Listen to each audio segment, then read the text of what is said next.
প্রতিশোধের রাজনীতির উপর চলছে। অনেকে বলেছেন আপনারা মাফ করে দিচ্ছেন কেন, তাহলে যারা পারপিট্রেটর তারা তো তাদের পাওনাটা পেল না। আপনি কোনটা চাচ্ছেন মানুষের জন্য? আপনি কি তার ধ্বংস চাচ্ছেন না তার সংশোধন চাচ্ছেন? যদি ধ্বংস চান তাকে নিয়ে যান যেখানে ইচ্ছা, আপনি টেনে নিয়ে যান। আর তার যদি আপনি সংশোধন চান এবং একটা সংশোধিত হাত হিসাবে তিনিও সমাজে কোনো অবদান রাখুন সেটা যদি চান, তাহলে তাকে সংশোধনের জন্য জায়গাটা তৈরি করে দিতে হবে।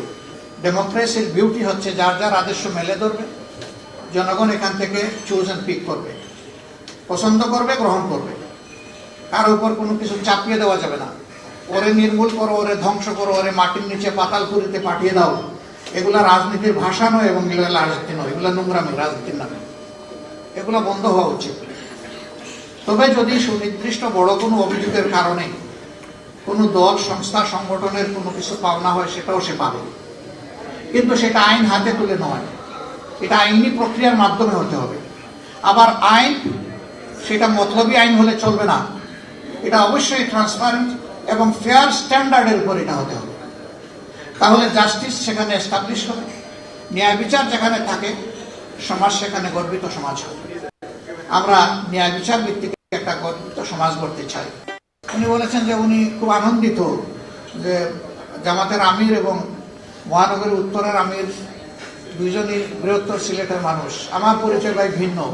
আমাকে লোকেরা জিজ্ঞাসা করে আপনার ঠিকানা কি, আমি বলি সাধারণ পরিবহন সমগ্র বাংলাদেশ। আমি যদি এই সংগঠনের প্রধান হয়ে থাকি তাহলে আমার নির্দিষ্ট ঠিকানা নাই, আমার সারা বাংলাদেশই আমার ঠিকানা। আমি যদি বাংলাদেশকে সেইভাবে না নিই তাইলে আমি ইনসাফ করতে পারবো না, আমার দলের উপরে পারবো না, আমি দেশবাসীর উপরে পারবো না। আমি এই ঠিকানায় থাকতে চাই, এটাই আমার জন্য কমফোর্টেবল। আমি এসেছি মূলত আপনাদের কথা শোনার জন্য। যা আমি শুনেছি এখান থেকে আমি যেন শিক্ষা দিতে পারি। আমার এই বোনটি বলেছেন যে একটু আপনাদেরকে মেলে ধরুন, আপনারা কি চান, এই জাতিকে কোন ডেস্টিনেশনে আপনারা পৌঁছাতে চান। ইনশাল্লাহ আপনারা পাচ্ছেন এবং আরো পাবেন।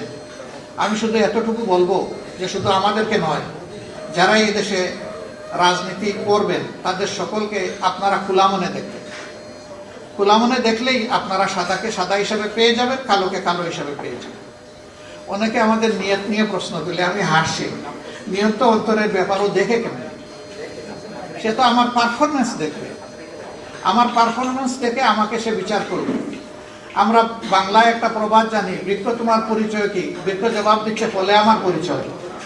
তো ফলটা আমি দেখবো, সে যেই হোক, যে দল হোক, ব্যক্তি হোক, নির্দলীয় হোক, হি হুয়েভার মে বি, আমি তাকে সেইভাবেই তার ফল দিয়ে, কাজের ফলাফল দিয়ে বিবেচনা করব।